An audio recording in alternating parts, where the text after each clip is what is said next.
Hello everyone, स्वागत है आपका एक और नए सेशन के अंदर। तो बच्चों, हम करने वाले हैं part 2 of sample paper of business studies, जो अभी रिसेंटली रिलीज हुआ है। पहले पार्ट के अंदर हमने क्वेश्चन नंबर 30 तक कंप्लीट कर लिया था, और इस पार्ट के अंदर हम क्वेश्चन नंबर 31 से लेकर 60 तक जाएंगे और एनालाइज करेंगे कि क्या क्वेश्चन कहता है। हर एक क्वेश्चन कुछ ना कुछ कहता है, हर एक पॉइंट को हम डिटेल में डिस्कस करेंगे। तो स्टार्ट करते हैं क्वेश्चन नंबर 31 के संग। क्वेश्चन नंबर 31 क्या दे देखा है? A manager in a conscious manner has to ensure that even where members of a department willingly cooperate, coordination gives the direction to willing spirit. फिर से एक बार रीड करते हैं. A manager in a conscious manner has to ensure that even where the members of a department willingly cooperate, coordinates give direction to the willing spirit. The characteristics of coordination being highlighted above is: coordination is the responsibility of all manager. Coordination is a deliberate function. Coordination integrate group efforts, या फिर coordination is a continuous process. बताइए बच्चों, इसका answer क्या होगा कि किसी manager को कॉन्शियसली कोऑर्डिनेशन करना पड़ता है, भले ही members of a department willingly cooperate करने के तैयार क्यों ना हो। तो ये कौन सी कैरेक्टरिस्टिक्स है? Responsibility of all manager, deliberate function, integrate group efforts, या फिर कंटिन्यूअस प्रोसेस। बताइए बच्चों, इसका करेक्ट आंसर क्या होगा? ए, बी, सी या फिर डी? तो यहाँ पर जो कीवर्ड है बच्चों, आपको कौन सा ध्यान में रखना है? Conscious manner. कॉन्शियस मैनर मतलब सोच समझ के। तो इसका जो करेक्ट आंसर होगा बच्चों वो option number B, coordination is a deliberate function. और यहाँ पे एक चीज की खासियत देखो आप, यहाँ पे इन्होंने फिर से एक्सप्लेनेशन मांगा, एक्सप्लेनेशन दिया, फिर उसकी हेडिंग मांगी। तो कहने का मतलब यह है कि आपकी बुक रीडिंग बहुत ज्यादा स्ट्रांग होनी चाहिए। अंदर की लाइन आपने बार बार रीड करी हो, या फिर आपने कीवर्ड अच्छे से हाईलाइट कर रखी हो कि हाँ भाई अगर ये कीवर्ड आए तो हिसाब से ये आंसर आएगा। बच्चों, एग्जाम में स्कोर करना ज्यादा इंपॉर्टेंट है और क्लास में नॉलेज लेना इंपॉर्टेंट है, और दोनों के बीच में आपको तालमेल बिठाना है कि हाँ भाई नॉलेज तो आ रही है, लेकिन कुछ बच्चे होते हैं ना, सर हमसे रटा नहीं जाता। लेकिन बच्चों यहाँ पर आपको रटने के ही मार्क्स मिलेंगे, जस्ट बिकॉज आपको कीवर्ड्स को तो रटना पड़ेगा ही पड़ेगा। इस चीज को आपको ध्यान रखना है। क्लियर? अगला सवाल क्वेश्चन नंबर 32। काफी बड़ा क्वेश्चन लग रहा है। हाँ, ये for the following two statement choose the correct option. Statement 1, accountability can be delegated. Option number 2, responsibility can be completely delegated. Okay, और स्टेटमेंट नंबर 1 क्या है? Accountability can be delegated. और स्टेटमेंट नंबर 2 क्या है? Responsibility can be delegated completely. Choose the correct option from the options given below. Statement 1 is correct, second is wrong. Statement second is correct, first is wrong. Both statements are correct, या फिर both statements are wrong. बताइए बच्चों, इसका correct answer क्या होगा? Option number A, B, C या फिर D में से। ऑप्शन स्टेटमेंट 1 क्या है? अकाउंटेबिलिटी को हम डेलीगेट कर सकते हैं। स्टेटमेंट नंबर 2 क्या बोला जा रहा है? रिस्पॉन्सिबिलिटी को कंप्लीटली डेलीगेट किया जा सकता है। बताइए बच्चों, का करेक्ट आंसर क्या होगा? ए, बी, सी या फिर डी? पहला स्टेटमेंट सही है, दूसरा स्टेटमेंट सही है, दोनों ही सही है, या फिर दोनों ही गलत है? जल्दी से बताइए बच्चों, का करेक्ट आंसर क्या होगा? और आपने ऑर्गेनाइजिंग चैप्टर का जो हमारा डेलीगेशन वाला टॉपिक वो अच्छे से पढ़ रखा है, तो आपको ये आंसर अच्छे से आ जाएगा। तो चलिए बच्चों डिस्कस कर लेते हैं इसका करेक्ट आंसर क्या है। देखो, सबसे पहले अकाउंटेबिलिटी, जवाबदेही डेलीगेट नहीं करी जा सकती, नहीं की जा सकती, किसी भी कीमत पे नहीं की जा सकती। और दूसरा, रिस्पॉन्सिबिलिटी पार्शियली डेलीगेट की जा सकती है, कंप्लीटली डेलीगेट नहीं करी जा सकती है। तो कहने का मतलब क्या है? ये दोनों स्टेटमेंट ही गलत हैं। तो इसका जो करेक्ट आंसर होगा बच्चों वो option number D, both the statements are incorrect. Clear हो गया आपको? बहुत सही। अब बच्चों बात करते हैं अपने क्वेश्चन नंबर 33 की। क्वेश्चन नंबर 33 के जरा रीड करेंगे। The CEO of Radhe cycles private limited, mister Kumar, wants to get maximum output from employees at competitive cost. On the other hand, Ramakant, an employee of the company, wants to get maximum salary while working the least. The principle of management given by Fayol violated by Ramakant is: option number A, remuneration. Option number B, equity. Option number C, discipline. या फिर option number D, subordination of individual interest to general interest. Question को जरा decode करते हैं। यहाँ पे रमाकांत के बारे में पूछा है कि रमाकांत ने कौन सा प्रिंसिपल वायलेट किया। रमाकांत क्या कहता है? मुझे सैलरी सबसे ज्यादा चाहिए लेकिन मुझे हरामखोरी दिखानी है, मतलब मुझे काम कम से कम करना है। तो बताइए जो हमारे रमाकांत भैया हैं उन्होंने कौन सा प्रिंसिपल वायलेट किया है? रेम्यूनरेशन ऑफ एम्प्लॉय वायलेट किया है, इक्विटी वायलेट किया है, डिसिप्लिन को अवॉइड किया है, या फिर subordination of individual interest to general interest को वायलेट किया है? जल्दी से बताइए बच्चों, इसका करेक्ट आंसर क्या होगा? ये इंपॉर्टेंट क्वेश्चन है, जल्दी से बताओ। तो चलिए बच्चों डिस्कस कर लेते हैं। बच्चों रेम्यूनरेशन एम्प्लॉय क्या बोलता है? जो हमारा पहला वाला प्रिंसिपल है रेम्यूनरेशन ऑफ एम्प्लॉय, वो ये बोलता है कि ऑर्गेनाइजेशन को अपने एम्प्लॉय को सैलरी अच्छी देनी चाहिए। यहाँ पे तो रमाकांत तो एम्प्लॉय है, तो पहला ऑप्शन तो गलत। ऑप्शन नंबर 2 इक्विटी क्या बोलता है? मैनेजर को, बॉसेस को अपने सारे एम्प्लॉयज को इक्वली ट्रीट करना चाहिए, उनको किसी भी तरीके का डिस्क्रिमिनेशन नहीं करना चाहिए, either on the basis of gender, caste, religion, greed, brief etcetera etcetera. Option number C क्या बोलता है? डिसिप्लिन। डिसिप्लिन क्या बोलता है? Employees and well as members अपने कमिटमेंट को करें, आपके सीनियर्स अच्छे होने चाहिए, पेनल्टीज का अच्छा यूज होना चाहिए। और ऑप्शन नंबर डी क्या बोलता है? अपने इंडिविजुअल इंटरेस्ट को तेल लगाओ, ऑर्गेनाइजेशन को इंटरेस्ट को सबसे सर्वोपरि रखो। और यहाँ पर रमाकांत भैया क्या कह रहे हैं? मुझे सैलरी चाहिए, मुझे काम से कोई मतलब नहीं है। तो मतलब यहाँ पर वो अपने इंडिविजुअल इंटरेस्ट को ज्यादा देख रहे हैं, ऑर्गेनाइजेशन इंटरेस्ट को नहीं देख रहे। तो इसका जो करेक्ट आंसर होगा बच्चों वो option number D, subordination of individual interest to general interest. यहां तक आपको क्लियर हो गया? ओके। ये तो रही बात बच्चों मेरे एक्सप्लेनेशन करने की, लेकिन यही सेम टू सेम एग्जाम्पल, यही same to same line book से उठाई गई है एनसीईआरटी की। तो समझ रहे हो एनसीईआरटी की कितनी इंपॉर्टेंस इंक्रीज हो गई? जब ये प्रिंसिपल पढ़ोगे subordination of individual interest to general interest, तो उसमें ये सेम एग्जांपल बुक में दे रखा है। तो ध्यान रखना आपको बुक के सारे एग्जांपल रीड करने। अगर आप एक भी एग्जांपल को स्किप करते हो तो समझ लो 1 नंबर आपका जा सकता है। ये चीज क्लियर हो गया? अच्छा 1 नंबर जा सकता है से याद आया, जैसे कि हमारे सारे क्वेश्चंस 0.8 मार्क्स के, जैसे मैंने आपको स्टार्टिंग में बताया था पहले पार्ट के 50 क्वेश्चन करने 40 मार्क्स के हैं, तो हर एक क्वेश्चन 0.8 मार्क्स का है। तो मेरे पास एक क्वेरी आई कि सर मार्क्स कैसे मिलेंगे? अगर हमारे 17.2 हैं, हमारे 20.4 है, तो कैसे मार्क्स मिलेंगे? तो जैसे ही आपका पॉइंट में आएगा ना, वो राउंड ऑफ होके ऊपर वाला नंबर हो जाएगा। मतलब ये अगर आपके 20.1 है तो आपके 21 हो जाएंगे, आपके 22.2 है तो आपके 23 हो जाएंगे, आपके 17.9 है तो 18 हो जाएंगे। जैसे ही पॉइंट में आया ऊपर वाला नंबर आपका चढ़ जाएगा। ये चीज क्लियर हो गया? 39.2 हुआ, भले आपका 50 में से एक गलत हुआ, आपके 49 सही हुए, आपका हो जाएगा 39.2, तब भी आपको पूरे 40 आउट ऑफ 40 मार्क्स मिलेंगे। ये क्लियर हो गया? तो मतलब ये है आप एक क्वेश्चन गलत कर सकते हो, 50 में से 49 तो सही करने ही करने हैं, और आपको 40 और 40 चाहिए तो। क्लियर? ये कोई नहीं बताएगा, ये मैंने बताया आपको। अगला सवाल बच्चों, question number 34। Arrange the following step in the process of organizing in the correct sequence। आपको ऑर्गेनाइजिंग प्रोसेस को करेक्ट सीक्वेंस में बताना है। ऑप्शन नंबर ए क्या दे रखा है? Assignment of duties. Option number B departmentalisation. Option number C identification और डिवीजन ऑफ वर्क। और option number D establishing reporting relationship. बच्चों बताओ करेक्ट सीक्वेंस क्या होगा? Option number A B D C. Option number B C B D A. Option number C B D ए।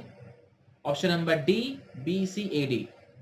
मैं फिर से repeat कर रहा हूं, मैंने शायद 2 को एक सही बोल दिया है। Option number A, option number B, option number C, option number D. बताओ बच्चों 2 मिनट वीडियो को पॉज करो, फटाफट से बताओ करेक्ट आंसर क्या होगा, ए बी सी या फिर डी। तो चलिए बच्चों, ये वैसे जो क्वेश्चन हमने लास्ट क्लास के अंदर मतलब इसके पहले पार्ट के अंदर डिस्कस कर लिया था, इसलिए इसमें ज्यादा टाइम वेस्ट करेंगे नहीं। सबसे पहला पॉइंट होता है बच्चों हमारा identification and division of work, तो सी सबसे पहला होना चाहिए। तो सी किस पे पहले? तो मतलब हमारा आंसर बी या सी में से होगा, ठीक है। दूसरा होना चाहिए हमारा डिपार्टमेंटलाइजेशन, तो बी बिल्कुल सही। तीसरा होता है हमारा assignment of duties, C B A. तो option number B is the correct answer. क्या ये चीज क्लियर है बच्चों आपको? पहला क्या होता है? आइडेंटिफिकेशन और डिवीजन ऑफ वर्क। दूसरा होता है हमारा डिपार्टमेंटलाइजेशन। तीसरा क्या होता है हमारा? Assigning of duties. और चौथा क्या होता है हमारा? Establishing reporting relationship. क्या ये चीज आपको क्लियर है? बहुत सही। अब बात करेंगे क्वेश्चन नंबर 35 के बारे में, 35।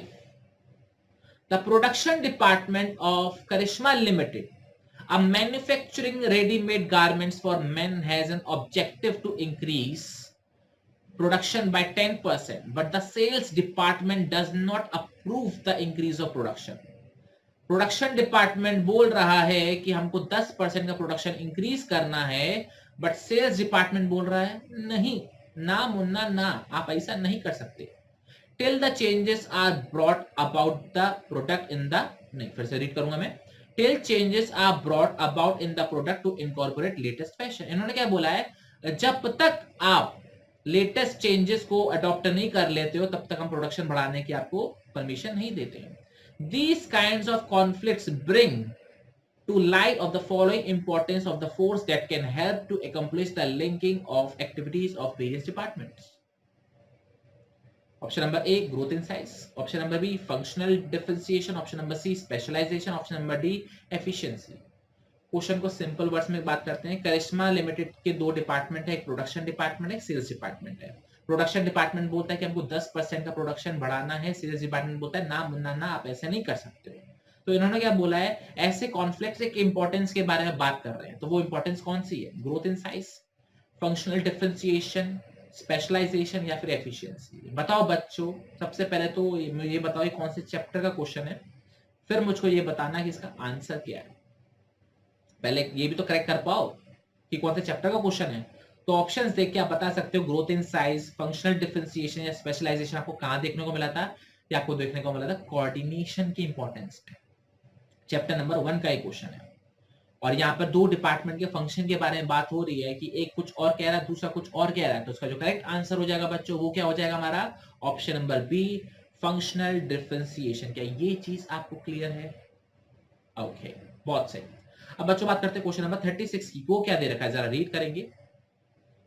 Planning requires logical and systematic thinking rather than guess work.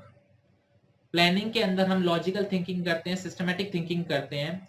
The feature of planning being referred to in the above statement is. इससे ज्यादा सिंपल क्वेश्चन नहीं हो सकता। यहाँ पर सिस्टमैटिक थिंकिंग हो रही है, लॉजिकल थिंकिंग हो रही है। कौन सा फीचर है ये, कंटिन्यूअस प्रोसेस, फ्यूचरिस्टिक, परवेसिव या फिर मेंटल एक्सरसाइज? जल्दी से बता दो बच्चों, का करेक्ट आंसर क्या होगा, कंटिन्यूअस प्रोसेस, फ्यूचरिस्टिक, परवेसिव या फिर मेंटल एक्सरसाइज? तो बिल्कुल सही। थिंकिंग कहां पर होती है, दिमाग में होती है। दिमाग को कैसे कहते हैं, मेंटल एक्सरसाइज। प्लानिंग करने में दिमाग बहुत ज्यादा खर्च होता है। जैसे हम ये सेशंस की प्लानिंग करते हैं तो हमारा बहुत दिमाग खर्च होता है। आप अपनी क्लासेस की प्लानिंग करते हो, अपने मार्क्स की प्लानिंग करते हो, अपने ट्यूशन की प्लानिंग करते हो, अपनी पढ़ाई की स्ट्रेटेजी की प्लान करते हो, तो उसमें आपका दिमाग बहुत खर्च होता है। तो planning is a mental exercise. क्या ये चीज क्लियर है आपको? बहुत सही। अगला सवाल, Silico Limited has appointed the former consulting executive of Sri Shakti Limited, Rajan Bell, as its vice president. What will be his task? आपने मतलब आपकी कंपनी ने राजन भैल को एक वाइस प्रेसिडेंट पोस्ट पर अपॉइंट किया है, तो ये पूछ रहे हैं कि उनका काम क्या होगा। सबसे पहला, to integrate diverse element and coordinate activities of different departments, to carry out plans formulated by top managers, to oversee the efforts of the workforce या फिर help to maintain quality of output। तो बताइए vice president भाई साहब का क्या काम होगा। अलग अलग डिपार्टमेंट्स की एक्टिविटीज को कोऑर्डिनेट करेंगे, प्लान्स जो टॉप मैनेजर ने बनाए उनको फॉर्मुलेट करवाएंगे, वर्कफोर्स को देखेंगे या फिर क्वालिटी ऑफ आउटपुट मेंटेन करेंगे। जल्दी से बताओ बच्चों, का करेक्ट आंसर क्या होगा, ए, बी, सी या फिर डी? तो चलिए बच्चों डिस्कस कर लेते हैं।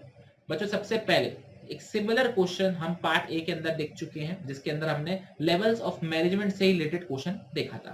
वहां पे भी क्वेश्चन क्या था, एक टॉप मैनेजमेंट के बारे में दे दिया था और उसका फंक्शन पूछा था। फंक्शन दे रखा था, पूछा था कौन से लेवल का, टॉप लेवल का, मिडिल लेवल का, सुपरवाइजरी लेवल का। और यहाँ पे क्या दे रखा है, आपको ये बता रखा है कि हाँ भाई जो हमारे वाइस प्रेसिडेंट है, सबसे पहले तो ये पता लगाओ ये कौन से लेवल पर काम करते हैं, टॉप पर काम करते हैं, मिडिल पे काम करते हैं, सुपरवाइजरी लेवल पे काम करते हैं। The answer is top level पे काम करते हैं। और दूसरा, अब इन्होंने पूछा कि टॉप लेवल का इनका कौन सा काम है, ए, बी, सी या फिर डी? तो इनका जो करेक्ट आंसर है बच्चों वो है option number A, to integrate diverse elements and coordinate activities of different departments. मतलब आप यहाँ पर सीबीएसई की करामात देखो, पहले क्वेश्चन में वो फंक्शन पूछते हैं और आपसे पूछते हैं कि हाँ भाई बताओ कि कौन से लेवल ऑफ मैनेजमेंट का ये फंक्शन है।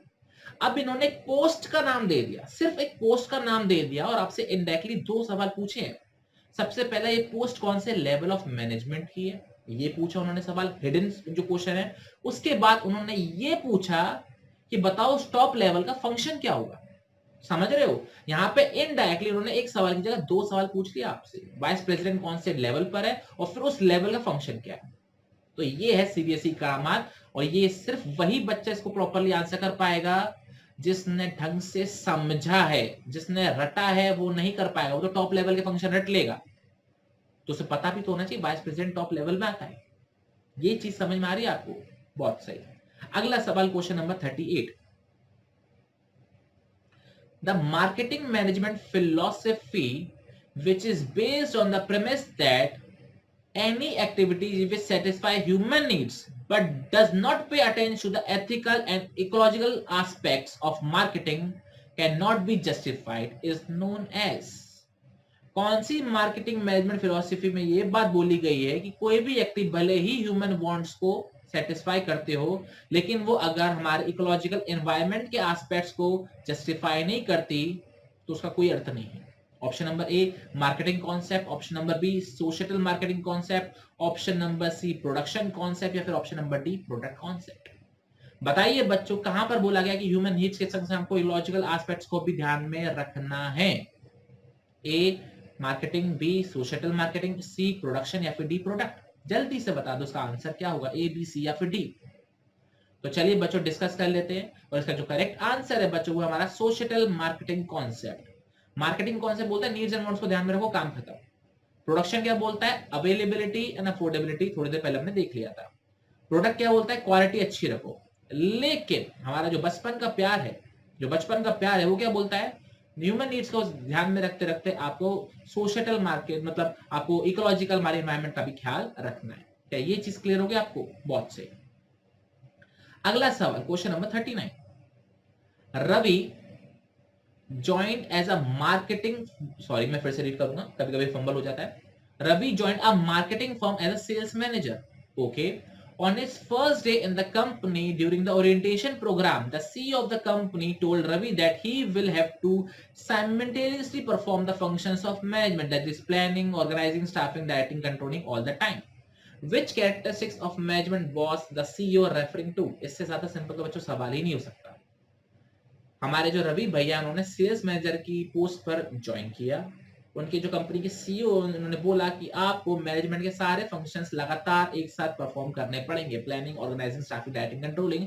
तो मैनेजमेंट की कौन सी कैरेक्टरिस्टिक्स को रेफर कर रहे थे कि मैनेजमेंट एक कंटिन्यूअस प्रोसेस है, मैनेजमेंट ऑल परवेसिव है, मैनेजमेंट मल्टी डायमेंशनल है, फिर मैनेजमेंट गोल ओरिएंटेड। जल्दी से बता दो बच्चों का करेक्ट आंसर क्या होगा कि आपको planning, organising, staffing, directing, controlling हर समय करती रहना होगा, हर समय। मेरा हाथ के रिएक्शन को देखो, कंटिन्यूअस। समझ में आया? तो option number A management is a continuous process is the correct answer. क्या ये बच्चों आपको क्लियर हो गया? बहुत सही। अब बच्चों बात करते हैं अपने क्वेश्चन नंबर 40 पे। क्वेश्चन नंबर 40 क्या बोल रहा है जरा देखेंगे। Unlike professionals such as medicine or law, which requires a practicing doctor or a lawyer to possess a valid degree, nowhere in the world it is mandatory for a manager to possess any such professional degree. Identify the characteristics of profession being discussed above which is not being strictly backed by the management. इन्होंने क्या बोला? Profession जैसे हमारा medicine का, doctor का होता है या फिर लॉ का होता है, ये काम करने के लिए आपको स्पेशली डिग्री होनी चाहिए, एमबीबीएस की डिग्री होनी चाहिए, एलएलबी की डिग्री होनी चाहिए। लेकिन वर्ल्ड में कहीं भी मैनेजर बनने के लिए कोई भी डिग्री स्पेसिफाइड नहीं है, ना ही कोई कंपलसरी है। तो ये पूछ रहे हैं प्रोफेशन की कौन सी ऐसी कैरेक्टरिस्टिक है जो यहां पर मैनेजमेंट के संग मेल नहीं खाती है। Option number A well defined body of knowledge, option number B restricted entry, option number C professional association, या फिर option number D ethical code of conduct. जल्दी से बता दो बच्चों का करेक्ट आंसर क्या होगा। यहाँ पे डिग्री चाहिए, वहां पे डिग्री नहीं चाहिए। जल्दी से बता दो, जल्दी से। तो चलिए बच्चों डिस्कस कर लेते हैं इसका आंसर। इसका जो करेक्ट आंसर है बच्चों वो हमारा option number B restricted entry. Medicine के लिए, लॉ के लिए आपको डिग्री होना जरूरी, बिना डिग्री के आप इस प्रोफेशन में नहीं आ सकते हो, आप रिस्ट्रिक्ट हो जाओगे। लेकिन मैनेजर बनने के लिए कोई डिग्री की जरूरत नहीं है। समझ रहे हो? आज आप अपनी शॉप संभालना चालू कर दो, आज आप किसी भारी व्यक्ति को, किसी जान पहचान के व्यक्ति को अपनी दुकान पर रख लो तो वो मैनेजर बन गया। मैनेजर सिर्फ एक पोस्ट का नाम है, ये चीज का ध्यान रखना। तो उसके लिए कोई भी डिग्री जरूरी नहीं होती। Clear? Okay. Question number 41 important mark कर लेना इस चीज को। क्वेश्चन नंबर 41 क्या बोल रहा है? Following a pre decided plan, when circumstances have changed, may not turn out to be in the organization interest. The limitation of planning being referred to in the above statement is, जब भी आप कोई पुराना decided plan follow कर रहे होते हो और सर्कमस्टांस चेंज हो जाए तो हो सकता है ये आपके ऑर्गेनाइजेशन के फेवर में ना हो। तो कौन सी लिमिटेशन है प्लानिंग की जो कि यहां पर बताई गई है? Planning does not guarantee success, planning may not work in a dynamic environment, planning leads to rigidity, या फिर planning is a time consuming process. तो बच्चों बताओ फटाफट से इसका आंसर क्या होगा? Does not guarantee success, may not work in a dynamic environment, leads to rigidity, या फिर टाइम कंज्यूमिंग प्रोसेस। जल्दी से बता दो इसका करेक्ट आंसर क्या होगा, ए बी सी या फिर डी। तो चलिए बच्चों डिस्कस कर लेते हैं इसका करेक्ट आंसर। और यहाँ पर जो सबसे ज्यादा बच्चे कंफ्यूज होते हैं वो बी या सी में होते हैं, क्योंकि यहाँ पर क्या बोल रहे हैं, सर्कमस्टांसेस चेंज हो गए तो हो सकता है कि प्लानिंग आपके ऑर्गेनाइजेशन के इंटरेस्ट में ना आए, ठीक है ना। तो यहाँ पर क्या दे रखा है, बच्चे कंफ्यूज हो जाते हैं, सर यहाँ पे चेंजेस की बात हो रही है तो हो सकता है यहाँ पे डायनेमिक आ जाए, हो सकता है यहाँ पर रिजिडिटी आ जाए। तो ये कंफ्यूजिंग क्वेश्चन है। There's no guarantee सक्सेस में तो आ सकता है कि हाँ भाई पहले जो प्लान काम करके दोबारा काम ना करे, टाइम कंज्यूम प्रोसेस जैसी कोई बात नहीं लिखी हुई। यहाँ पे बात करेगी सिचुएशन चेंज हो रही है, सिचुएशन चेंज में डायनेमिक में भी आ जाता है और रिजिडिटी में हमने पढ़ा है कि पहले जो प्लान फॉलो कर लिया बाद में उसे चेंज नहीं कर सकते, ये हमने दोनों में पढ़ रखा है। बट इसका जो करेक्ट आंसर है बच्चों वो है हमारा option number C, planning leads to rigidity. इस चीज का ध्यान रखिएगा क्योंकि ये इस पॉइंट के अंदर की एक लाइन है जो उठाकर उन्होंने यहाँ पर पूछ ली है। जब आप ये पॉइंट पढ़ोगे उसकी लास्ट की 3 लाइनें हैं जो यहाँ पर लिखी हुई है, following a pre decided plan when circumstances have changed may not turn out to be in the organisation interest. तो ये यहाँ की एक लाइन उठा ली है और आपसे पूछा है कि बताइए कौन सी लिमिटेशन है। तो ध्यान रखना, मैं अभी फिर से एक बार रिपीट कर रहा हूँ, बुक रीडिंग मस्ट हो चुकी है, मस्ट। और सीक्वेंस प्रोसेस का याद होना इंपॉर्टेंट है क्योंकि हमने 2 बार पढ़ लिया, एक बार तो सीक्वेंस वैसे ही पूछ लिया और एक में पूछा गया था बताओ पहला क्या आएगा फंक्शन। तो इस चीज का ध्यान रखना, सीक्वेंस आपको पता होना चाहिए। अगला सवाल ये भी इंपॉर्टेंट है, the technique of scientific management given by Taylor which aims to establish interchangeability of manufactured part and products. कौन सी टेक्निक जो हमारे टेलर भैया ने दी थी साइंटिफिक मैनेजमेंट की, जो ये बोलता है कि आप प्रोडक्ट्स के मैन्युफैक्चरिंग पार्ट्स को इसमें लगा दो उसमें लगा दो काम चल जाएगा, कोई दिक्कत नहीं होगी। Method study, motion study, standardisation या फिर डिफरेंशियल पीस विच सिस्टम। जल्दी से बता दो, ये इंपॉर्टेंट है, ये भी इंपॉर्टेंट है क्योंकि इजिली बच्चे आंसर क्रैक नहीं कर पाते हैं, बच्चों को समझ में नहीं आता पूछा कहां से गया, पहली बात तो ये है। तो बताइए कौन सी टेक्निक है जो टेलर ने दी थी जिसके अंदर ये बोला गया था कि आप मैन्युफैक्चर्ड पार्ट्स को इसमें लगा दो या उसमें लगा दो काम हो जाएगा आपका, मतलब आप इंटरचेंज कर सकते हो।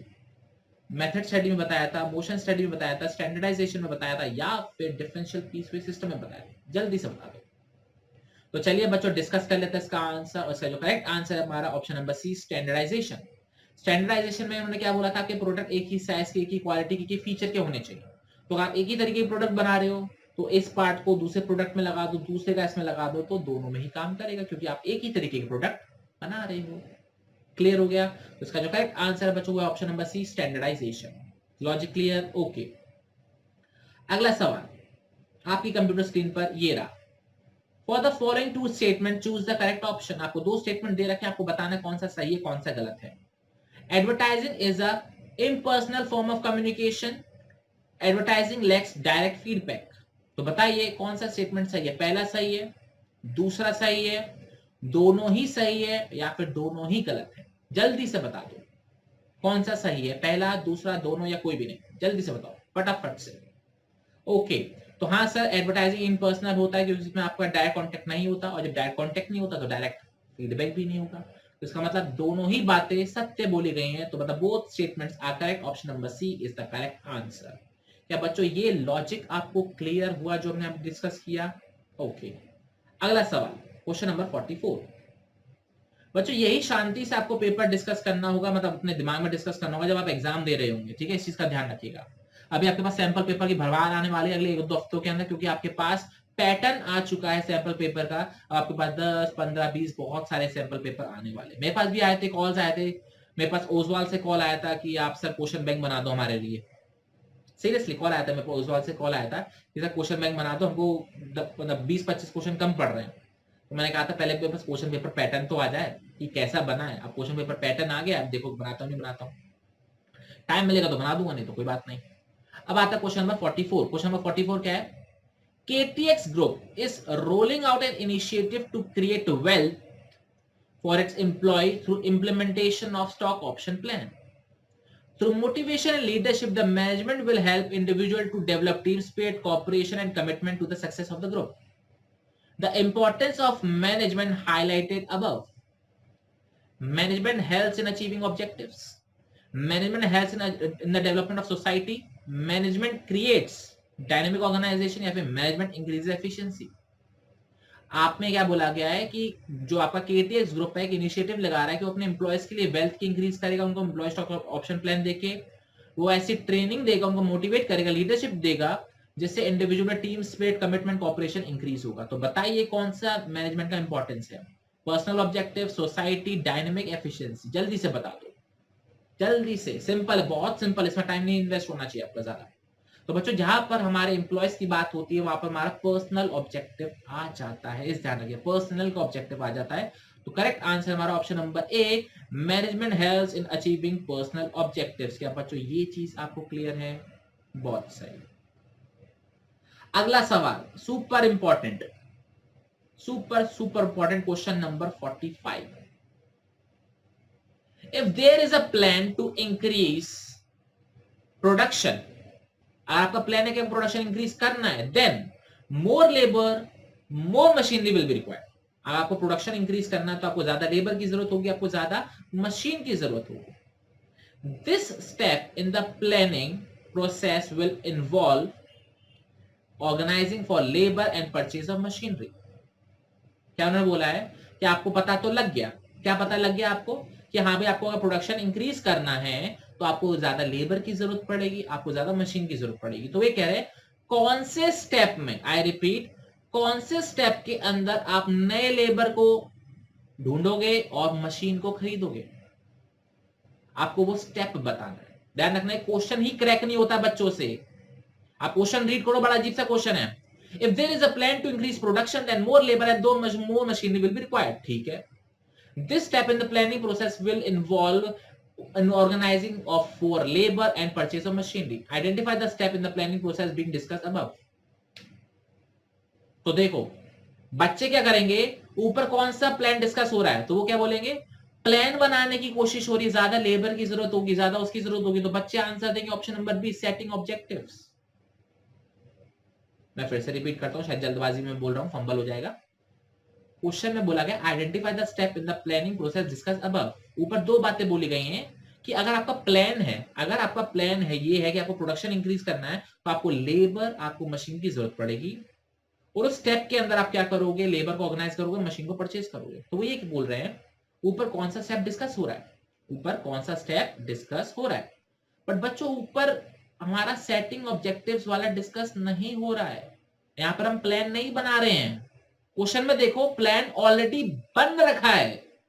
If there is a plan to increase, we are not setting objective, objective is already setted by the organisation. क्या हमको प्रोडक्शन इंक्रीज करना है तो हमको मशीन और लेबर की जरूरत पड़ेगी। जो मेन की लाइन है बच्चों वो ये है, ऑप्शन नंबर, ये हमारी जो सेकंड लाइन है, this step in the process of planning will involve organizing for labor and purchase of machinery। वो ये पूछ रहे हैं इस स्टेप के अंदर, कौन से स्टेप के अंदर हम लेबर को ऑर्गेनाइज करना चालू कर देंगे और मशीन को खरीदना चालू कर देंगे। बताओ बच्चों वो कौन सा स्टेप है जो डिस्कस हो रहा है इसके अंदर। यहां पर प्लान बन चुका है, आप मशीन खरीद रहे हो, आप एक्चुअल में एक्शन कर रहे हो, तो मतलब व्हाट, ए क्या आप आइडेंटिफाई कर रहे हो, आप ऑब्जेक्टिव सेट कर रहे हो, आप ऑप्शंस ढूंढ रहे हो, या फिर आपने प्लान इंप्लीमेंट कर डाला है, आप खरीदना चालू कर चुके हो। समझ रहे हो? तो D is the correct answer, implementing the plan. ये इंपॉर्टेंट क्वेश्चन था, मैंने आपको पहले ही करेक्ट करके बता दिया, आपको मैंने सोचने का टाइम नहीं दिया। आप ठंडे दिमाग से वीडियो को पॉज करना, इससे स्टार्टिंग में जाना और सोचना कि क्या क्वेश्चन है, आपको क्लियर हो गया नहीं क्लियर हो गया। यहाँ पे प्लान ऑलरेडी सेट है, आपने परचेस कर ली है, परचेस कर रहे हो, तो आप डायरेक्टली प्लान को इंप्लीमेंट कर रहे हो। लॉजिक क्लियर है आपको? ओके। अब बात करते हैं क्वेश्चन नंबर 46 की। क्वेश्चन नंबर 46 क्या दे रखा है, Taylor proposed 8 specialist from whom each worker will have to take orders as a part of technique of functional foremanship specified him। okay, Those with technical mastery, intelligence, grit may be given dash work. Those with energy and good health may be assigned dash work. आपको fill up करना है, जिनके पास technical mastery intelligence है उनको कौन सा काम दिया जाना चाहिए, और जिनके पास एनर्जी और अच्छी हेल्थ है उन्हें कौन सा काम देना चाहिए. Option number A planning execution, option number B execution planning, option number C production planning, या फिर option number D implementation oblique production. जल्दी से बताओ बच्चों इसका करेक्ट आंसर क्या होगा. Option number A planning execution, option number B execution planning, option number C production planning, या फिर option number D implementation production. जल्दी से बताओ बच्चों इसका करेक्ट आंसर क्या होगा, ए बी सी या फिर डी. तो चलिए बच्चों डिस्कस कर लेते हैं. तो इन्होंने क्या बोला, जिसके पास इंटेलिजेंट है, जिसके पास मास्टरी है, टेक्निकल नॉलेज है, उनको क्या करना चाहिए, उनको प्लानिंग करनी चाहिए, और जिनके पास अच्छी हेल्थ है उनसे काम करवाना चाहिए. तो correct answer is option number A planning and execution. Clear हो गया. जिनके पास इंटेलिजेंस है उनसे एग्जीक्यूशन नहीं करवाएंगे भैया, उनसे प्लानिंग करवाएंगे, और जिनके पास अच्छी हेल्थ है उनसे कहूंगा लग जाओ भैया, करो बेलदारी, करो मिस्त्रीगिरी. समझ रहे हो? क्लियर? ओके. अगला सवाल question number 47. A person feeling hungry may get food by offering to give money or some other product or service in return to someone who is willing to accept the same for the food. The important feature of marketing illustrated above is, मतलब अगर कोई person को भूख लग रही है तो खाने के बदले में या तो पैसा दे सकता है, या कुछ प्रोडक्ट दे सकता है, या कुछ सर्विस करके दे सकता है, अगर सामने वाला एक्सेप्ट करने को राजी है तो. तो बताइए कौन सा मार्केटिंग का फीचर है. ये एक्सचेंज की बात हो रही है, यहाँ पे कस्टमर को वैल्यू देने की बात हो रही है, यहाँ पे ऑफर देने की बात हो रही है, यहाँ पे नीड्स एंड वांट्स की बात हो रही है. जल्दी से बताओ बच्चों इसका करेक्ट आंसर क्या. यहाँ पर ऑफर करा जा रहा है पैसा या फिर प्रोडक्ट या फिर सर्विस खाने के बदले में. बताओ बच्चों इसका करेक्ट आंसर क्या होगा. तो चलिए बच्चों डिस्कस कर ले. तो यहाँ पे एक्सचेंज की बात हो रही है. कैसे एक्सचेंज की बात हो रही है? खाना दो, पैसे लो, प्रोडक्ट लो, सर्विस लो. गाना याद आ गया, जूते लो पैसे दो, आ रहा, खाना दो पैसे लो, वही वाला बात यहां पर हो रही है. Option number A exchange mechanism is the correct answer. और बच्चों ये वाला क्वेश्चन बहुत इंपॉर्टेंट है, इसके पॉइंट्स बहुत इंपॉर्टेंट है. आपको पता होना चाहिए क्रिएटिंग अ मार्केट ऑफरिंग का मतलब क्या होता है. आपको पता होना चाहिए कस्टमर वैल्यू का मतलब यहाँ पर क्या है. आपको पता होना चाहिए नीड्स एंड वांट्स का मतलब क्या है. इसका मतलब यह है कि आपको मार्केटिंग मैनेजमेंट की डेफिनेशन है उसको गौर से पढ़ना पड़ेगा. ध्यान रखना क्वेश्चन बहुत गहराई का पूछा गया, आपने तो ऊपर ऊपर से बता दिया ऑफर के बदले में, लेकिन गलती से क्रिएट अ मार्केट ऑफरिंग, आपको मार्केट ऑफरिंग का मतलब ही नहीं पता हो तो कैसे बता पाओगे आंसर. ध्यान रखना मार्केटिंग चैप्टर से बहुत सवाल पूछे गए हैं. आपको मैं सेशन के एंड होने पे ये भी बताऊंगा कि 6 चैप्टरों में से कौन से चैप्टर से कितने क्वेश्चन पूछे गए हैं और किस लेवल के पूछे गए हैं. ठीक है, बहुत डिटेल में एनालिसिस करिए, एक एक पॉइंट हम डिस्कस करेंगे. अब बच्चों बात करते हैं सेक्शन बी का लास्ट क्वेश्चन क्या बोलता है, जरा देखेंगे. सेक्शन बी का हमारा last question, planning is futuristic. Okay, reason क्या दे रखा है, planning is concerned with future which is certain and does not require forecast. Okay, future पता है हमको कि क्या होने वाला, कोई भविष्यवाणी करने की जरूरत नहीं है, ये रीजन दे रखा है. और प्लानिंग फ्यूचर के लिए करी जाती, फ्यूचरिस्टिक वो बात दे रखी है. तो अब मेरे को बताइए ऑप्शन नंबर दोनों क्या सही दे रखी है. ए सही है, बी गलत है. ए बी दोनों सही है, बट आर का एक्सप्लेनेशन थोड़ा गलत है. या आर दोनों ही सही है और आर का एक्सप्लेनेशन भी सही है. ए बी सी डी बताओ बच्चों, इसका करेक्ट आंसर क्या होगा, ए बी सी या फिर डी. जल्दी से बता दो, जल्दी से. तो बच्चों प्लानिंग ए फ्यूचरिस्टिक, ये बात बिल्कुल सत्य बोली है इन्होंने. प्लानिंग कंसर्न विद फ्यूचर, यहां तक बात सत्य बोली थी, लेकिन आगे गोबर गिरा दिया उन्होंने. Planning is concern with future which is certain. Planning future certain है, कितने परसेंट आएंगे पता है तेरे को, तेरे कितने आएंगे पता है तेरे को, अभी नहीं पता. भविष्यवाणी करनी पड़ेगी, नहीं करनी पड़ेगी, करनी पड़ेगी. यहाँ पे उल्टा बोला गया, सर्टेन बोला गया और फोरकास्ट करने की जरूरत ही नहीं है. तो मतलब रीजन गलत है, गलत है, गलत है. मतलब option number B A is correct and reason is incorrect. समझ गए? ओके. तो बच्चों ये था हमारा सेक्शन नंबर बी. हमने ए देख लिया, हमने बी देख लिया, हमने 48 क्वेश्चंस देख लिए. और 48 क्वेश्चंस में से हमको कितने करने, 40 करने. पहले 24 में से 20, बाद के 24 में से 30. क्या ये चीज आपको पता है बच्चों? बहुत सही, इस चीज का आपको ध्यान रखना है। और मैं एक बार फिर से आपको रिमाइंड करता हूं, अगर आप 24 के 24 पूरे अटेम्प्ट कर देते हो तो पहले 20 से ही आपके नंबर मेजर करे जाएंगे। आई रिपीट, पहले 20 के ही आपके नंबर मेजर करे जाएंगे। इस चीज का आप ध्यान रखना। बाद के 4 भले ही सही हो वो काउंट नहीं होंगे, और पहले में कुछ गलत हो गए तो वो काउंट हो जाएंगे। इस चीज का आप ध्यान रखना। ओके, अब चलिए बढ़ते हैं सेक्शन नंबर सी में। और सेक्शन नंबर सी पे जाने के लिए हम क्या करेंगे, केस को रीड करेंगे। तो चलिए बच्चों रीड करते हैं। हमारा जो केस है क्या दे रखा है, read the following text and answer question number 49 to 54 on the basis of the same. Okay, चलिए बच्चों रीड करते हैं टेक्स्ट को फटाफट से, 2 मिनट लगाएंगे। वैसे तो बच्चों मैं एक बात बोलूं आपको, अभी मैं आपको एडवाइस नहीं करूंगा, लेकिन जब आपकी थोड़ी सी प्रैक्टिस हो जाए तो केस को बाद में रीड करना और पहले क्वेश्चन रीड कर लेना।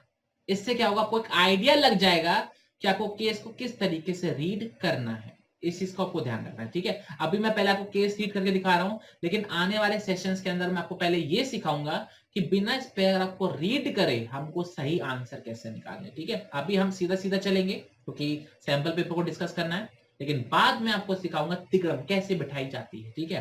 तो चलिए बच्चों रीड करते हैं। टेक्स्ट क्या दे रखा है, सारथी। The name has been associated with the manufacturing and sale of fashion products since 1960, when Kapil Sarthi opened his first retail fashion clothing outlet in Ahmedabad. बड़ी प्यार मोहब्बत में बात बोली गई है कि 1960 में सारथी नाम का ब्रांड बहुत ज्यादा फेमस है, जब कपिल सारथी ने अपना पहला आउटपुट कह रहा हूं मैं, पहला आउटलेट अपना कहां खोला था, अहमदाबाद में खोला था। Sarthi Cosmetics was incorporated in India in 1940 and became a member of the S&M family of companies in 1959. फिर से रीड करते हैं। सारथी कॉस्मेटिक्स जो इनकॉर्पोरेट हुई थी कंपनी, वो 1940 में हुई थी, और 1959 के अंदर ये S&M फैमिली ऑफ कंपनीज में क्या हो गई थी, मर्ज हो गई थी, ठीक है। Sarthi Perfumes began operation in Gujarat in the existing administrative SM facility in 1958. In 1985, Sarthi Perfumes 1985 में ऑपरेशन में आ गई थी।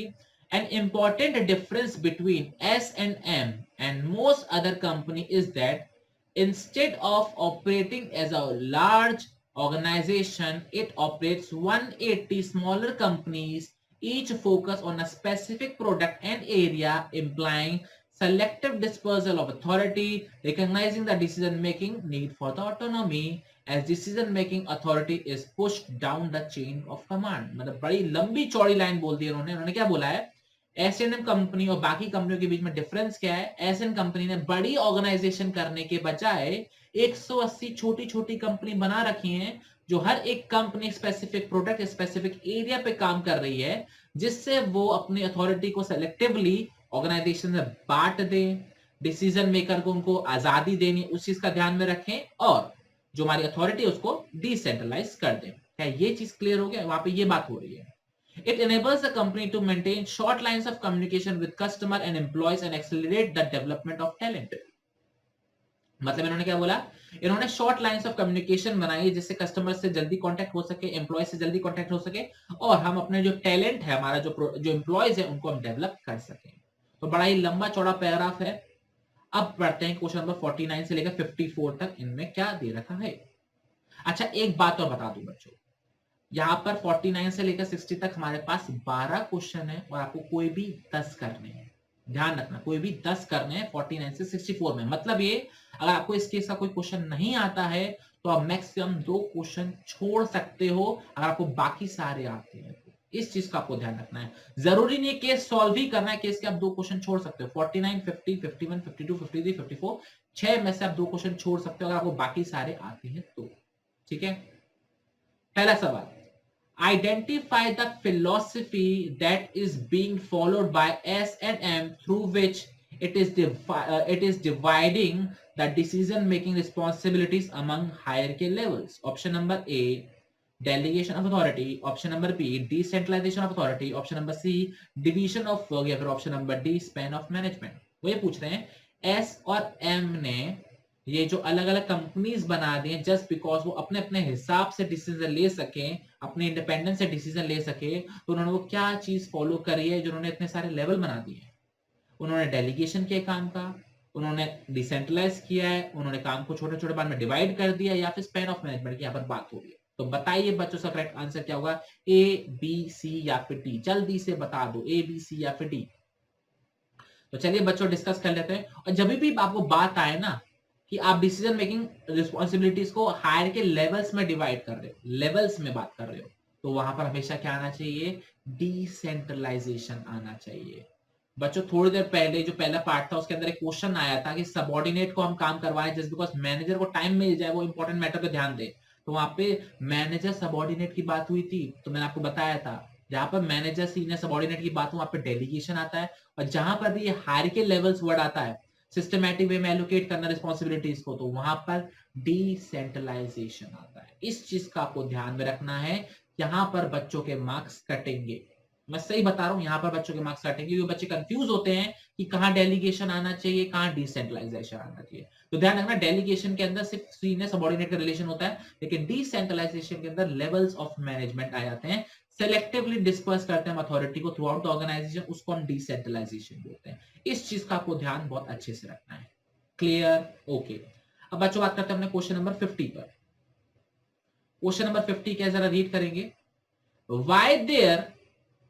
Why is there need to apply the philosophy being followed by S&M with caution? मैं फिर से read करता हूं, question समझ में नहीं आएगा तो पहली बात तो, why is there need to apply the philosophy being followed by S&M with caution? इस चीज का आप बताइए फटाफट से, आंसर क्या होगा।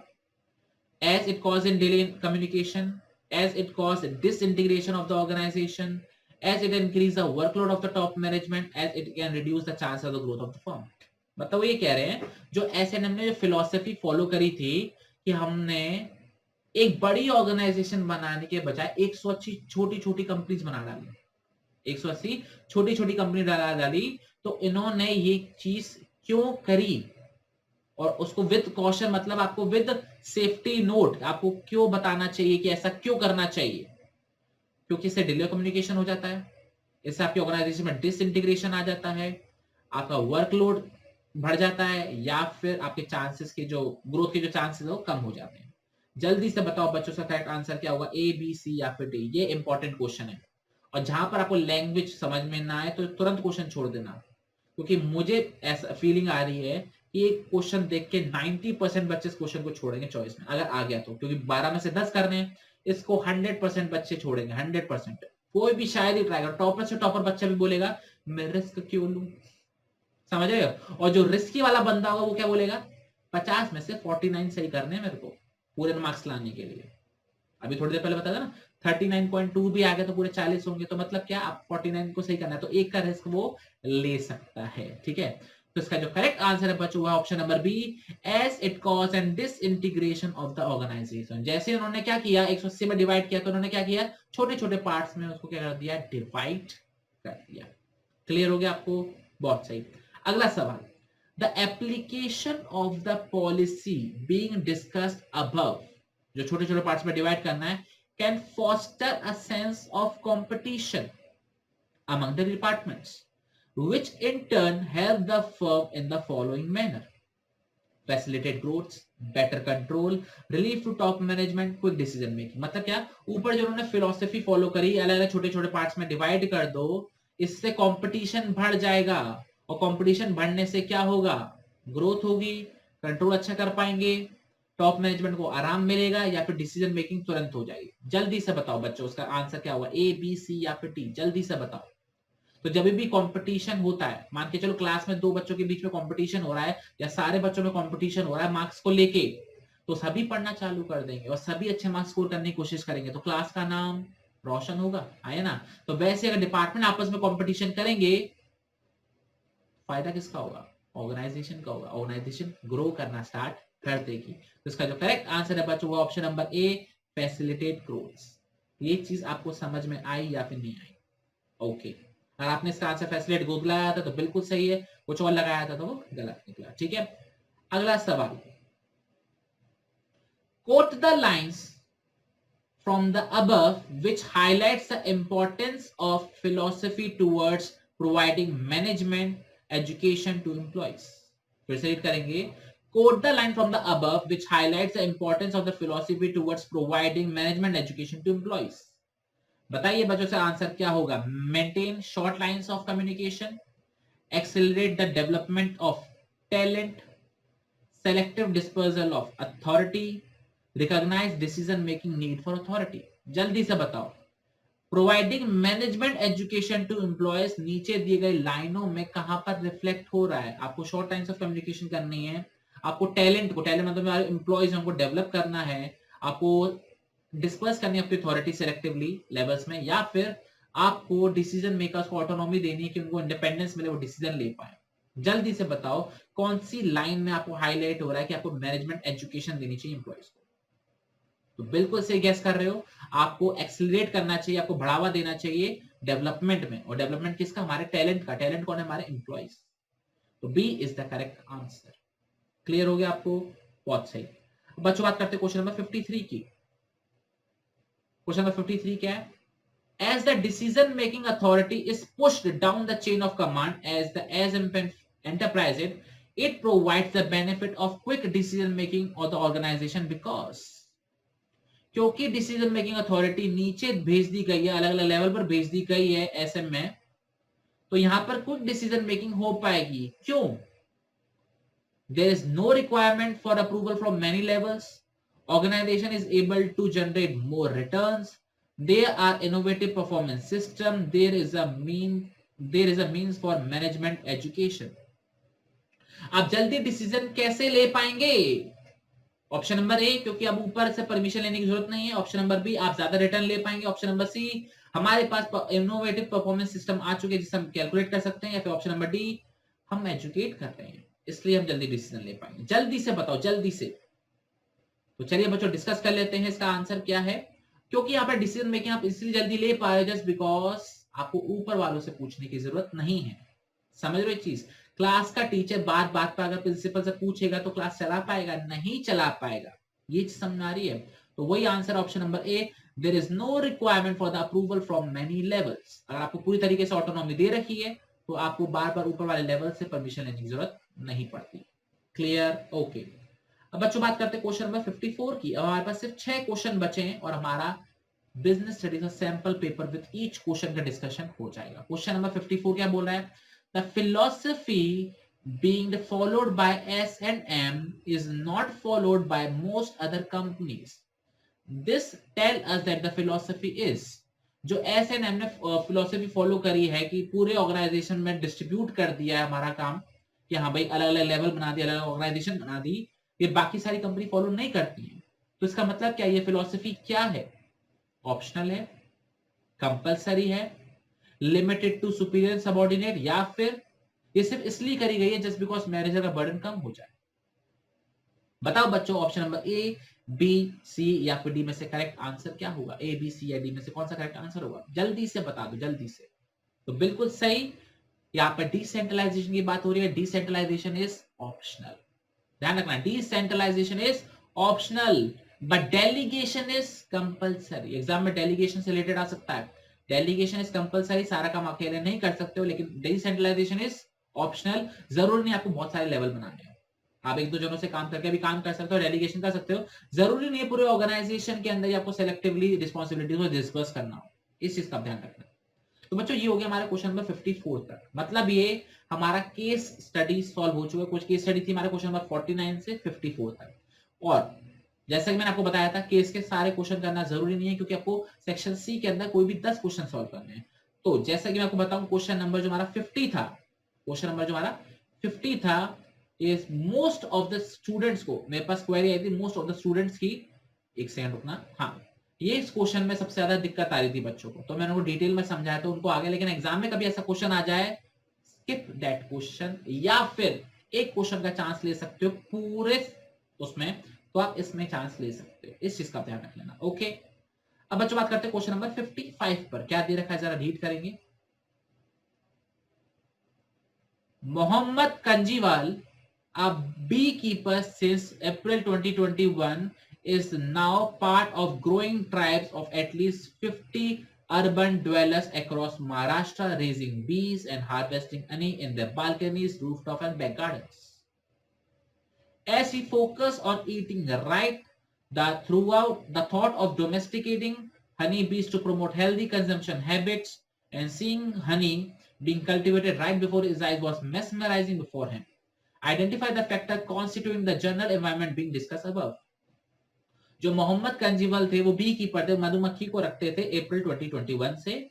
अब वो जो शहरों के अंदर 50 अर्बन ड्वेलर्स हैं जो अभी आए रहने के लिए, जो अपने घरों में, अपनी बालकनियों में, अपनी छत में, अपने बैक गार्डन्स के अंदर बी हार्वेस्टिंग कर रहे हैं और हनी को हार्वेस्ट कर रहे हैं, और ये देखकर उनको बड़ा अच्छा लग रहा है. तो वो कह रहे हैं बिजनेस एनवायरनमेंट का कौन सा पार्ट है? Economic environment, social environment, technological environment या फिर पॉलिटिकल एनवायरनमेंट? जल्दी से बताओ इसका करेक्ट आंसर क्या, ए, बी, सी या फिर डी? जल्दी से बताओ, ए, बी, सी या फिर डी? तो चलिए बच्चों डिस्कस कर लेते हैं. बच्चों यहाँ पे किसी भी इकोनॉमिक फैक्टर की बात हो रही है? नहीं हो रही. यहाँ पे कोई गवर्नमेंट की बात हो रही है? नहीं हो रही. यहाँ पे कोई टेक्नोलॉजी की बात हो रही है? नहीं हो रही है. तो क्या बचा? Social environment. तो option number B is the correct answer.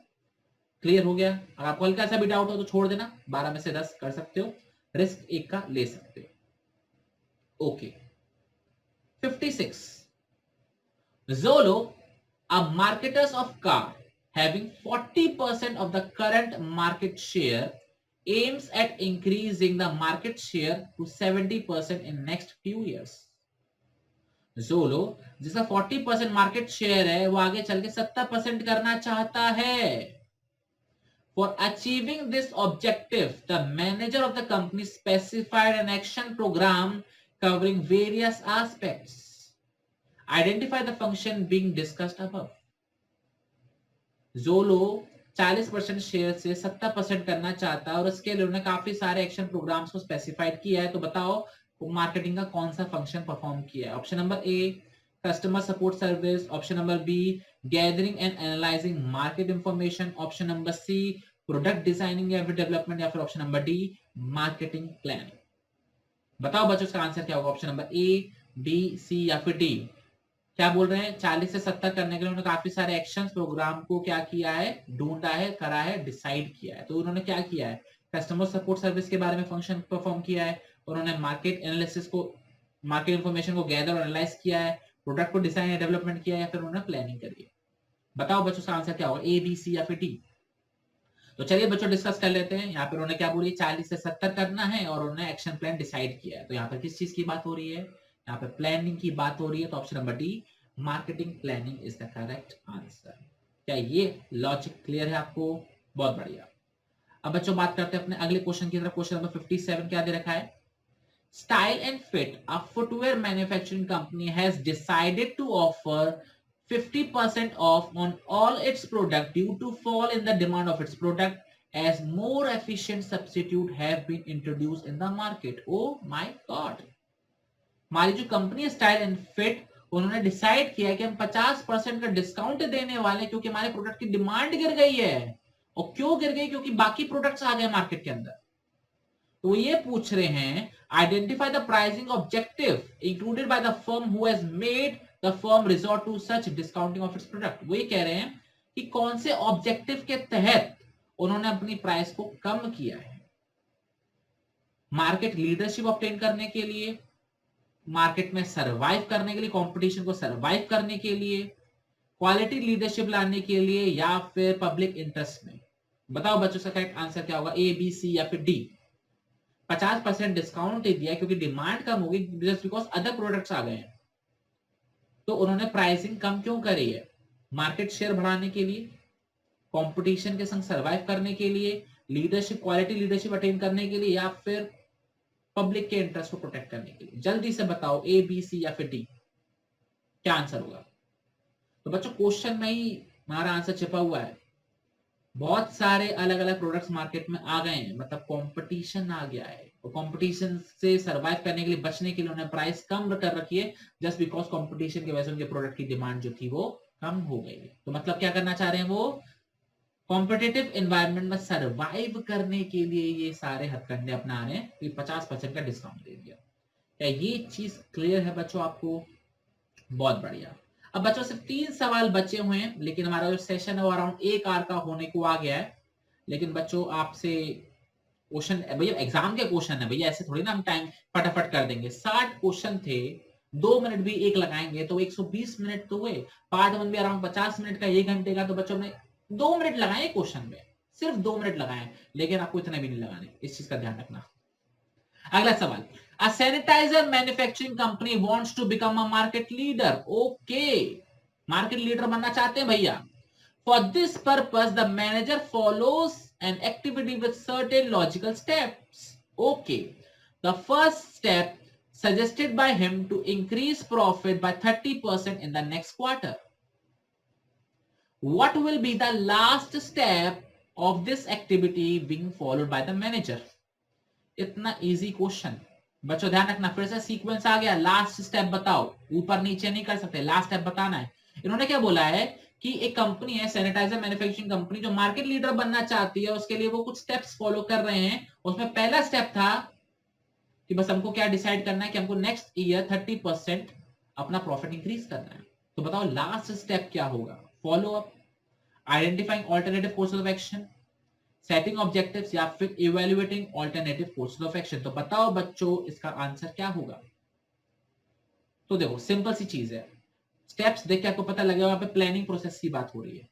Identifying alternative courses of action, setting objectives, evaluating alternative courses of action, follow up action. और प्लानिंग प्रोसेस का लास्ट क्वेश्चन क्या है, लास्ट स्टेप क्या है? Follow up action. तो option number A is the correct answer. Clear? कोई doubt, कोई परेशानी? Last 2 questions of the day. In Shaleen Private Limited, there is one head Shaleen who has 2 lines of authority under her. Line 1 consists of Sara, Rajat, Abhishek, Ismail, Chris. Another line of authority under Shaleen is Lata, Rupa, Geet, Hussain, Preeti. According to the principle of management given by Fayol, if Ismail has to communicate with Hussain, who is at the same level of authority, then illustrate the route he will have to traverse. क्या question दिया है, क्या question दिया है बच्चों? आपने scalar chain याद आ रहा है? स्केलर चेन मैं आंसर डिस्कस करने लग गया हूं। स्केलर चेन याद आ रहा है? ए था, B C D E E F G, बीच में उन्होंने बोला था, उन्होंने एग्जांपल दिया था, इसको बात करना है तो एक रूट से जाना पड़ेगा, इमरजेंसी है तो ग्लैंग प्लैंग यूज कर सकते हैं। तो ये पूछ रहे हैं वो रूट क्या होगा, समझ रहे हो? यहाँ पे पहले आपको मन में डायग्राम बनाना पड़ेगा, रफ में डायग्राम बनाना पड़ेगा, उसके बाद आपको डिसाइड करना पड़ेगा कि कौन सा स्टेप आने वाला है। तो मैं आपको 2 मिनट का टाइम दे रहा हूं, वीडियो को पॉज करो, फटाफट से मुझे इसका आंसर बताओ। ए बी सी या फिर डी में से कौन सा आंसर होगा? मैं सबके नाम नहीं लेने वाला, ए बी सी डी में से किसका आंसर क्या होगा? जल्दी से बताओ, जल्दी से वीडियो को पॉज करो, फटाफट से डायग्राम बनाओ कि रूट ऑफ कम्युनिकेशन क्या होना चाहिए। तो चलिए बच्चों डिस्कस कर लेते हैं इसका आंसर। बच्चों ध्यान रखना, शलीन के नीचे 2 चेन है, एक आ रहा है शलीन के नीचे सारा, रजत, अभिषेक, इस्माइल, ठीक है? शलीन, सारा, रजत, अभिषेक, इस्माइल, क्रिस। और दूसरे में क्या आ रहा है आपका? लता, रूपा, गीत, हुसैन, प्रीति। लता, रूपा, गीत, हुसैन, प्रीति। अब यहाँ पे इस्माइल को, यहां से इस्माइल को किससे बात करनी है? हुसैन से बात करनी है, तो उसको पूरा ट्रायंगल फॉलो करना पड़ेगा। मतलब क्या?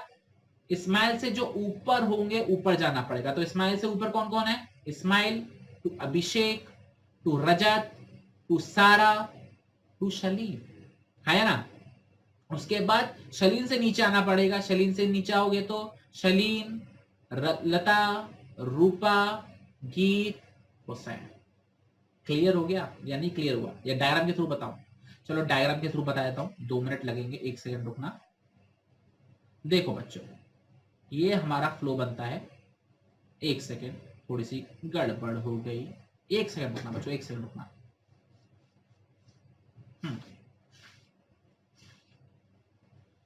हाँ, तो क्या बात कर रहे थे? 1 सेकंड, सॉरी सॉरी सॉरी। तो यहाँ पे क्या बात हो रहा है? हम चेन बना रहे हैं। यहाँ पे कौन है हमारे? शलीन। यहाँ पे कौन है हमारे? 1 2, कितने? 1 2 3 4 5, 3 4 5। कौन कौन है? सारा, रजत, अभिषेक, स्माइल, क्रिस। और यहाँ पे कौन कौन है? लता, रूपा, गीत, हुसैन, प्रीति। अब स्माइल को हुसैन से बात करनी है तो कैसे जाएगा? वो ऐसे जाएगा। ध्यान रखना, गैंग प्लेन इमरजेंसी की बात नहीं हो रही है, वो उस रूट की बात कर रहे हैं। तो क्या होगा? स्माइल, अभिषेक, रजत, सारा, शलीन, लता, रूपा, गीत, हुसैन। क्लियर हो गया? तो कौन सा आंसर सही हो गया? Option number B. ये चीज क्लियर हो गया, क्योंकि यहाँ पर स्माइल को कम्युनिकेट करना है। गलती से ऐसे मत कर देना, नंबर कट जाएंगे। यहाँ पर स्माइल को कम्युनिकेट करना है, ध्यान रखना। कुछ बच्चे क्या होंगे, वो हुसैन से स्माइल को कम्युनिकेट करा देंगे तो कांड हो जाएगा। तो इसका जो करेक्ट आंसर होगा बच्चों, होगा हमारा क्वेश्चन नंबर 59। क्लियर हो गया? Option number 59। और 59 क्या बोल रहा हूं मैं, ऑप्शन नंबर ए। स्माइल, अभिषेक, राजत, सारा, शलीम, लता, रूपा, गीत, हुसैन। क्लियर हो गया आपको? कोई दिक्कत, कोई परेशानी? ओके। अब बच्चों बात करते हैं आज के लास्ट क्वेश्चन की तरफ। एक सेकंड रुकना, इसको मैं रफ कर दूं। अब बच्चों बात करते हैं आज के लास्ट क्वेश्चन की तरफ। और लास्ट क्वेश्चन क्या है, जरा रीड करेंगे। According to the technique of scientific management differential piece wage system, how much more will a worker making 60 units earn as compared to a worker making 49 units? क्या पूछा जा रहा है क्वेश्चन के अंदर? डिफरेंशियल पीस वेज सिस्टम के according अगर एक वर्कर 60 यूनिट बना रहा है और दूसरा वर्कर अगर 49 यूनिट्स बना रहा है, तो 60 वाला 49 से कितने ज्यादा पैसे कमा रहा होगा? मैं फिर से रिपीट कर रहा हूं। अगर एक पर्सन है 60 यूनिट बना रहा है और दूसरा जो है हमारा 49 यूनिट्स बना रहा है, तो 60 वाला 49 से कितना ज्यादा पैसा कमा रहा होगा? If standard output per day is 50 units and those who make standard output and more get 75 per unit and those below get 65 per unit. तो उन्होंने क्या बोला है, जो 50 यूनिट बना रहा है या 50 से ऊपर बना रहा है उसको हम 75 देंगे, और जो 50 से नीचे बना रहा है उसको हम 65 देंगे। तो बताइए पहला वाला जो 60 बना रहा है वो 49 वाले से कितना ज्यादा कमा रहा होगा? जल्दी से बता दो इसका करेक्ट आंसर क्या है। कैलकुलेट करो फटाफट से। 4500, 135, 31585। मैं क्या बोलने जा रहा हूं पता नहीं चल रहा मेरे को। फिर से रिपीट करते हैं ऑप्शन। 4500, 3185, 1315 या फिर 3250। जल्दी से बताओ बच्चों से आंसर क्या होगा, ए, बी, सी या फिर डी। मुझे माफ करना बच्चों, 1 घंटे से लगातार बोल रहा हूं, मेरा गला दुख रहा है तो कभी कभी फंबल हो जाता है, ठीक है। तो बताइए बच्चों, ए, बी, सी या डी में से क्या आंसर होगा? 4500, 3185, 1315, 3250, क्या आंसर होगा? तो चलिए बच्चों डिस्कस कर लेते हैं इसका आंसर क्या है। बच्चों देखो सबसे पहले क्वेश्चन में क्या दे रखा है, जो 60 बना रहा है, सॉरी जो 50 या 50 से ऊपर बना रहा है उससे 75 रुपए दिए जा रहे हैं। तो मतलब जो 60 बना रहा होगा उससे कितने दिए जा रहे होंगे? 75 दिए जा रहे होंगे। तो जरा कैलकुलेट करो कितने पैसे आ रहे हैं। 60 इंटू 75, 60 इंटू 5 कितना होता है? 300 और 4200, 4500 होगा बच्चों। 4500 पहला वाला बना रहा है, दूसरा वाला कितना बना रहा होगा? 49 यूनिट्स बना रहा है, और 50 से नीचे वालों को कितने मिल रहे हैं? 65। तो जरा बच्चों फटाफट से मुझे कैलकुलेट करके बताओ कैलसी पर 49 इंटू 65 कितना होगा। सॉरी मैं गलत लिख गया, हाँ सही है 49 इंटू 65। जल्दी बच्चों कैलकुलेट करके बताओ मेरे को, जल्दी, जो मेरे सामने मेरे बैठे ऑडियंस जल्दी बताओ, कैलकुलेशन में टाइम बचाओ। 49 इंटू 65 कितना आ रहा है? 3185, 3185 ये आंसर है मेरे पास। तो वो ये पूछ रहे हैं कि कितना ज्यादा पैसा कमा रहा है इससे। तो जरा माइनस कर लेते हैं। 5, 1, 3, 1 इतना ज्यादा कमा रहा है। ये ए पर्सन है, मान के चलो ये बी पर्सन है, तो ए पर्सन बी पर्सन से 13-15 रुपए ज्यादा कमा रहा है, 1315 रुपए। तो option number B is the correct, sorry option number C is the correct answer. Question को रीड करो, क्या लिखा हुआ है? हाउ मच मोर ज्यादा will a worker making 60 units earn as compared to a worker making 49 units? अगर A worker 60 units बना रहा है और B वर्कर 49 यूनिट्स बना रहा है, तो A B से कितना ज्यादा पैसा कमा रहा है? क्वेश्चन में ये पूछा गया।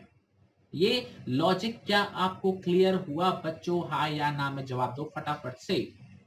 बहुत बढ़िया। तो बच्चों ये था हमारा आज का सेशन। और ये था हमारा बिजनेस स्टडीज का सैंपल पेपर जो हमने बहुत ही ज्यादा डिटेल में डिस्कस किया, हर एक क्वेश्चन को रिक्वायर्ड टाइम दिया। अब मैं बच्चों आपसे थोड़ी एक्स्ट्रा बात करता हूँ। यहाँ पर कुछ क्वेश्चन ऐसे थे जहाँ पे ट्विस्टिंग वाले थे, ठीक है। सबसे पहले आपको ध्यान रखना है चॉइसेस का। 24 और 12 क्वेश्चन आएंगे, टोटल 60 क्वेश्चन आएंगे। आपको कितने करने होंगे? 20 और 10 करने हैं, ठीक है। आपको 49 क्वेश्चन सही करने हैं 50 में से। अगर आपको फुल मार्क्स चाहिए तो एक क्वेश्चन का आप रिस्क ले सकते हो।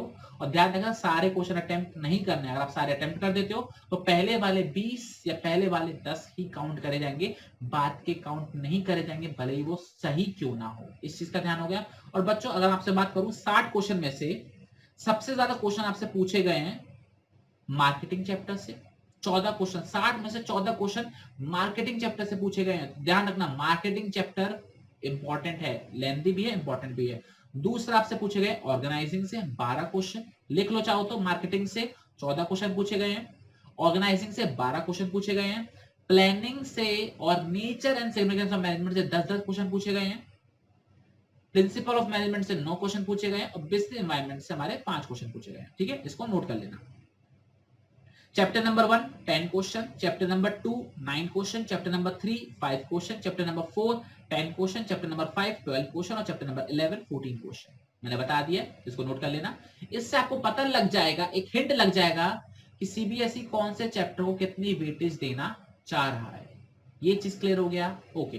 तो बच्चों इसी के साथ हम इस प्यारे सेशन को करेंगे समाप्त। आई होप आपको सैंपल पेपर का हर एक क्वेश्चन विद जो टिप्स मैंने आपको और जो भी मैंने आपको इंपॉर्टेंट चीजें बताई जो आपको ध्यान में रखनी है वो आपको पता लग गया होगा। टिल देन अपना बहुत ख्याल रखिएगा और पढ़ते रहिएगा एंड अपना ख्याल रखिएगा, ठीक है। जय हिंद, जय भारत, टाटा बाय बाय।